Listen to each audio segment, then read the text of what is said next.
Bismillahirrahmanirrahim.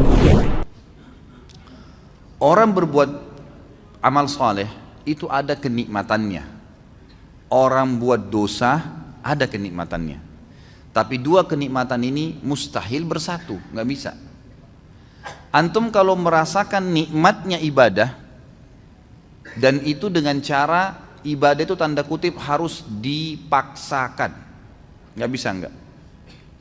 Kalau antum tidak paksakan sholat malam, mulai nanti malam bunyiin jam beker, atur sejadahnya, bubuhi minyak wangi, paksain diri bangun, mustahil. Sampai mati antum tidak akan sholat malam, karena syaitan nggak mau kita ibadah, harus dipaksakan tuh. Kalau kita tidak paksakan, jalan ke rak buku kita di rumah yang kita taruh Al-Quran, paksakan jalan ke sana, ngambil Qurannya, paksakan baca selembar sehari, tidak bakal dibaca sampai kita meninggal. Mungkin sampai anak cucu kita juga tidak sentuh Quran itu. Mereka cuma mengenang, oh itu Quran nenek dan kakek saya. Nggak bisa kalau nggak dipaksain. Ibadah yang dipaksakan, Allah gunakan kata-kata paksa dalam Al-Quran ini ya, tanda kutip bahasa saya ini ya. Allah SWT mengatakan, a'udzubillahi minasyaitonirrajim, walladzina jahadu fina lanahdiyannahum subulana. Orang yang memaksakan diri ke jalan kami akan pandu menuju ke jalan-jalan kami.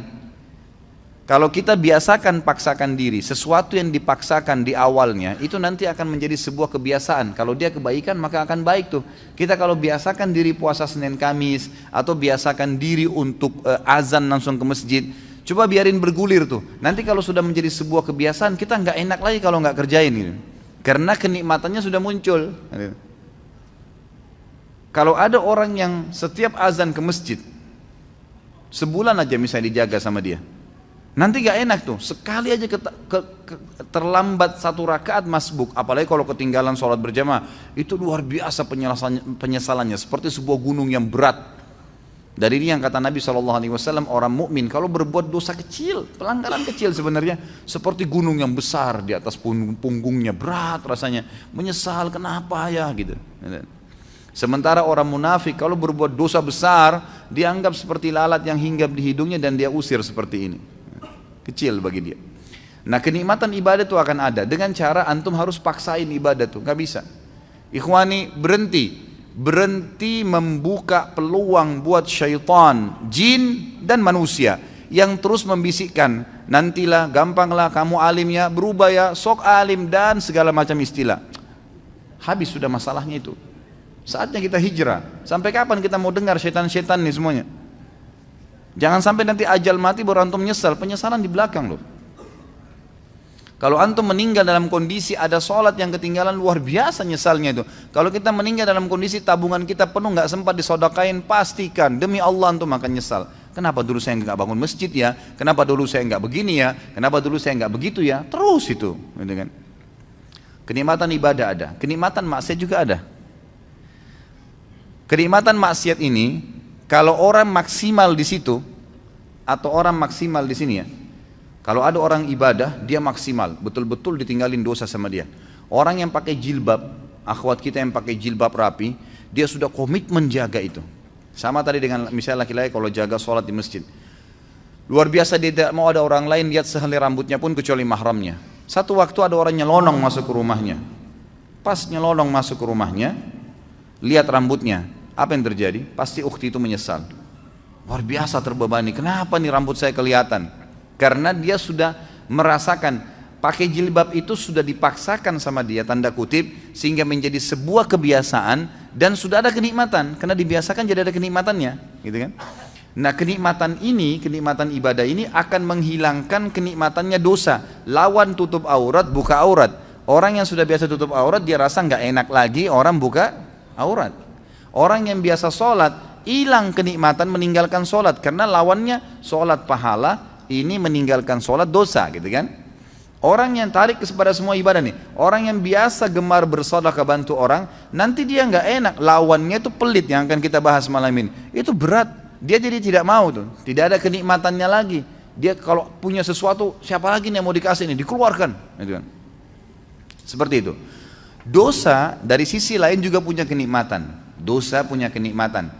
Orang kalau sudah membiasakan diri dalam kemaksiatan, misal perempuan tidak tutup aurat, Dia pakai celana pendek, pakai celana ketat, bajunya luar biasa terbuka, gitu kan. Kenikmatan dia jadikan sebagai kebiasaan, muncul kenikmatannya itu. Makanya semua yang dibeli pakaian pendek semua.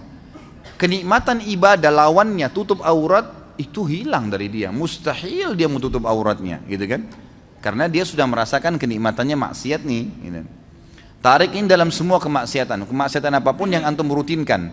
Makanya sering saya bahasakan ikhwani, Allah subhanahu wa ta'ala menyibukkan kita dengan kegiatan-kegiatan agama tuh.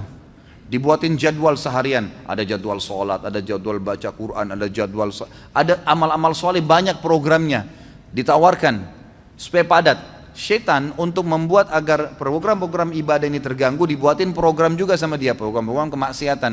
Kalau antum sudah dikena dengan satu dosa, misal nonton gosip jam 8 pagi, contoh, syaitan hiasin tuh supaya jadi indah dan menjadi kebiasaan antum. Setiap jam 8 nggak enak kalau nggak nonton misalnya, jadi sebuah kenikmatan, ya kan?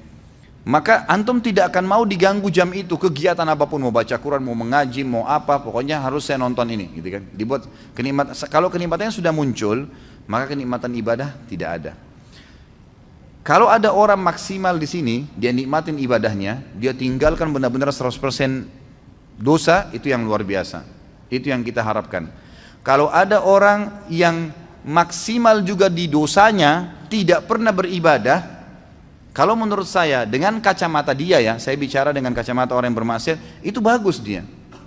Kenapa dia bagus? Karena dia maksimal menikmatin tuh. Kalau ada orang yang tengah-tengah, nah ini yang paling banyak nih. Mudah-mudahan di sini tidak ada. Di tengah-tengah, dia mau ibadah, tapi juga disisipin untuk maksiat. Orang yang seperti ini ikhwani, tidak merasakan maksimal nikmatnya ibadah. Biar antum mau tutup mata, mau baca ayat 1 jam, tidak khusyuk-khusyuk, karena masih ada dosanya. Kalau berimbang dua-duanya, ini nggak ada kenikmatannya, ini juga nggak ada kenikmatannya. Jadi nggak nikmat ibadah, nggak nikmat maksiat, gitu kan? Kalau ada orang misalnya mabuk, dia anggap bolehlah kumpul-kumpul sama teman, minum. Tapi dia juga jaga 5 waktu sholat. Kira-kira pada saat dia mabuk jam 2, jam 3 malam, dia pikirin sholat subuh, terganggu nggak? Lagi mabuk, duh sebentar mau subuh nih. Nggak nikmat tuh mabuknya. Ya nggak maksimal, karena dia masih terbebani dengan sholat subuh. Jadi kalau ada orang mabuk sekalian, dia nggak pikir sholat, itu maksimal dia. Dia nikmatin, tapi ingat ujungnya neraka, bukan saya sarankan ya. Ujungnya neraka nih. Tapi saya coba datangkan ikhwani supaya antum keluar dari poin yang ini nih. Ada orang di sini, jadi dia masih membuka diri untuk kemaksiatan sehingga ibadahnya nggak pernah bisa khusyuk karena dia masih buka pintu ini. Jadi nggak bisa. Di sini nggak nikmat, di sini nggak nikmat. Dia kalau berbuat ibadah, kemudian dia juga masih buat maksiat. Nanti dia pada saat sudah pelihara jenggot, sudah mulai hadir pengajian, sudah mulai jaga sholat, tapi masih pacaran misalnya. Dia jalan, kalau dia jalan dengan pacarnya itu, pasti dia diikuti dengan ketakutan-ketakutan. Takut dilihat, takut nanti ada yang tahu nih teman pengajian, takut begini, nggak maksimal tuh. Coba kalau dia nggak ada beban, memang dasarnya rusak, mau telanjang di jalan, mau pergi kemana-mana sama dia nggak ada beban, nggak peduli, gitu kan? Memang ahli neraka sudah, ya sudah. Dia sudah nggak ada malunya, kata Nabi SAW, kalau kau tidak malu, buat apa yang kau inginkan? Nah ini dia rasakan maksimal di situ, tapi ujung-ujungnya konsekuensi ada, dosa dan masuk neraka, gitu kan? Jadi antum tidak ada opsi. Menjadi orang yang mukmin memang sejati, nggak ada lagi peluang untuk maksiat. Udah habis ceritanya tuh. Bisikan-bisikan syaitan untuk gini, untuk gitu, negosiasi supaya masih mau ngurangin kekhusyuan pahala, ngurangin sedekahnya. Buka dompet 50.000, 10.000, sama 5.000. Pas antum buka niat mau sedekah buat orang fakir miskin. Begitu antum buka syaitan bisikin 5.000 aja. Dia ambil 5.000 kasih. Enggak, a'udzubillahi minasyaitonirrajim. Makin besar jaring yang kita lempar, makin besar ikan yang didapat. Bagaimana caranya orang mau dapat ikan paus pakai cantolan yang kecil? Jebol lah.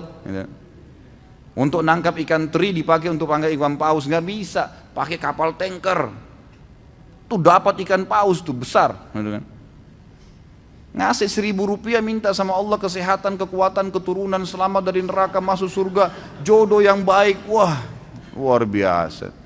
Gimana caranya? Padahal kalau dia belikan atasannya hadiah, dibungkus kemasan bagus, macam-macam. Kita kalau kasih fakir miskin, ikhwani, itu kita bukan kasih dia sebenarnya, kita seperti memberikan hadiah kepada Allah itu. Makanya para ulama mengatakan, Urwah Ibn Zubair rahimahullah, seorang ulama tabi'in yang masyhur, beliau mengatakan, jangan kalian menganggap sama sekali sedekah yang kalian keluarkan itu bentuk sedekah, itu hadiah yang kalian berikan kepada Allah. Maka malulah seseorang di antara kita kalau memberikan kepada Allah lebih sederhana dari apa yang dia berikan kepada orang yang dia hormati dari manusia. Kalau perlu, kalau kita mau kasih buah, memang di packing resmi, bagus, kasih fakir miskin. Itu gimana senangnya dia. Dia sih cuma dapat duniawianya, tapi Allah memberikan kita balasan sesuai dengan kadar keikhlasan kita. Gitu kan? Jadi di sini maksimal ke sini, dan ini sudah tolak. Saatnya hijrah, nggak bisa sampai kapan nih? Gitu. Kalau setengah-setengah percuma gitu. Tidak akan merasakan kenikmatan semuanya.